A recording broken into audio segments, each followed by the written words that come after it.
Good morning students, welcome back to our channel UGC NET political science. पाश्चात्य राजनीतिक विचारों की श्रेणी में आज हम महत्वपूर्ण नारीवादी विचारक मैरी वोllstonecraft के बारे में जानेंगे। यूनिट 2 के अपडेटेड सिलेबस का इम्पोर्टेंट टॉपिक है। आज हम इनसे संबंधित क्वेश्चन करेंगे।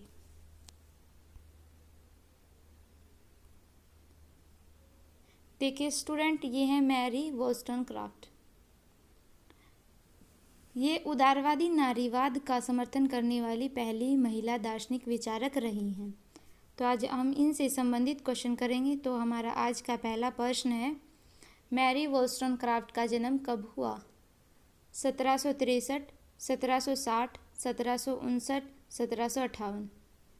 तो इसका राइट आंसर होगा 1759।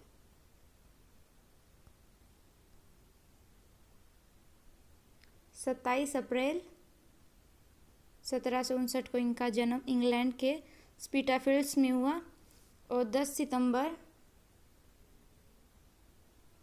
1797 में इनकी मृत्यु हुई। नेक्स्ट, मदर ऑफ फेमिनिज्म किसे कहा जाता है? Savitribai, Mother Teresa, Wollstonecraft, Mary Shelley. तो इसका राइट आंसर होगा वोllstonecraft।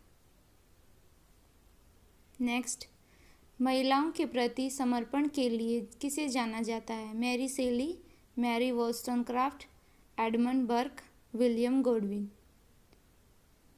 तो इसका राइट आंसर होगा मैरी वोllstonecraft। देखिए इनकी महत्वपूर्ण रचना है जो 1792 में प्रकाशित हुई थी, a vindication of the rights of women. Next, लैंगिक समानता और लैंगिक न्याय पर बात करने वाली पहली महिला विचारक? सावित्रीबाई, मैरी वोllstonecraft, एंजल्स बेटी फ्रीडन। तो इसका राइट आंसर होगा मैरी वोllstonecraft। नेक्स्ट, मैरी वोllstonecraft किस प्रकार के विचारकों की श्रेणी में आती है? पूंजीवादी, समाजवादी, नारीवादी, कोई नहीं। तो इसका आंसर होगा नारीवादी। ये उदारवादी नारीवादी विचारकों की श्रेणी में आती है। नेक्स्ट, मैरी वोllstonecraft ने शिक्षा संबंधित विचार किस में दिए हैं? देखिए उन्होंने शिक्षा से संबंधित जो भी उनके विचार हैं वो किस रचना में दिए हैं? A vindication of the rights of women, Mary, a fiction, original stories from real life, thoughts on the education of daughters.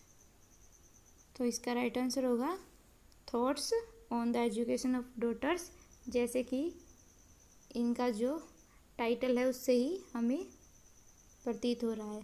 तो इसकी रचना कब की थी इन्होंने? 1787 में। नेक्स्ट, देखिए इनकी इम्पोर्टेंट बुक है vindication of the rights of man, 1790 में प्रकाशित हुई थी। देखिए इस बुक की रचना उन्होंने क्यों की थी? जो एडमंड बर्क थे वो एक रूढ़िवादी विचारक थे। उनकी रचना थी reflection on the revolution France, 1789।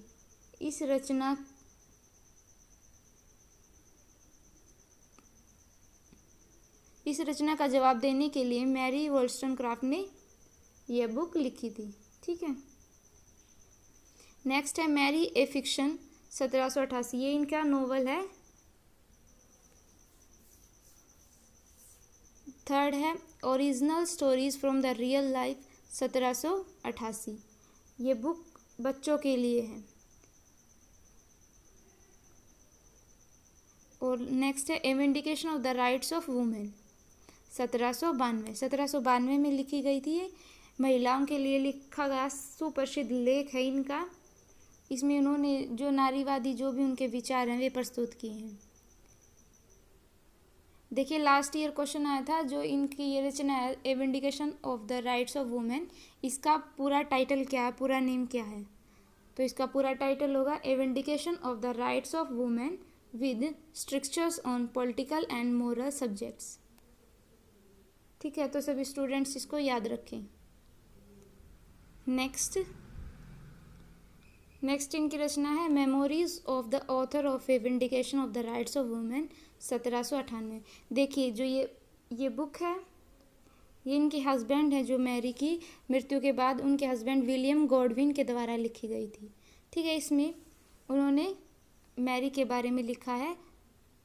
Next important है letters written during a short residence Sweden 1796।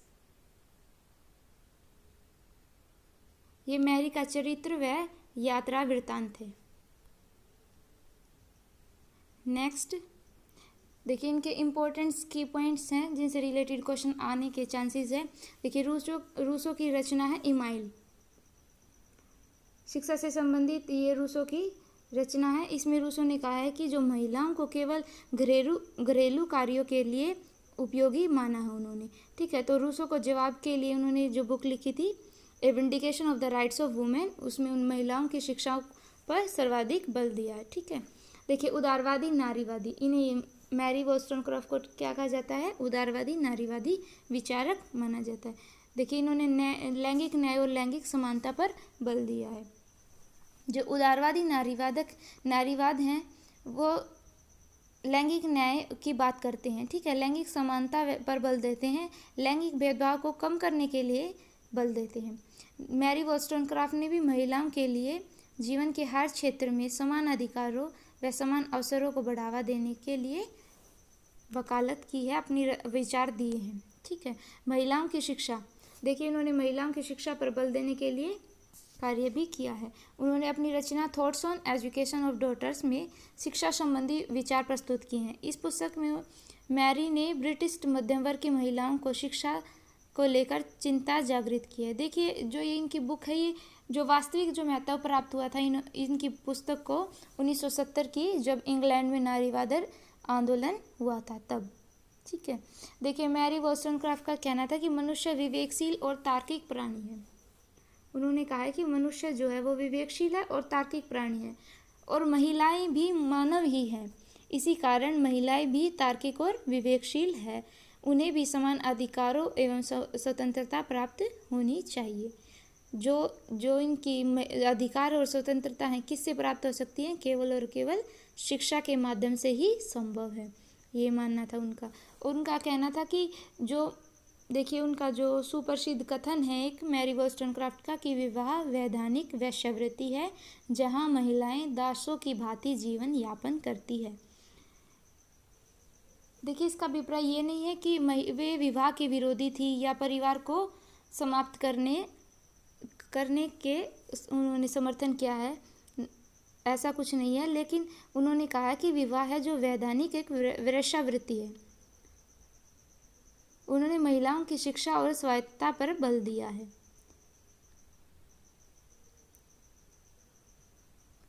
ठीक है, देखिए मैरी वोllstonecraft की काफ़ी आलोचनाएं भी की जाती है, लेकिन वास्तविक रूप में वे पहली ऐसी महिला विचारक थी जिन्होंने लैंगिक समानता की बात की व लैंगिक न्याय का आधार रखा था।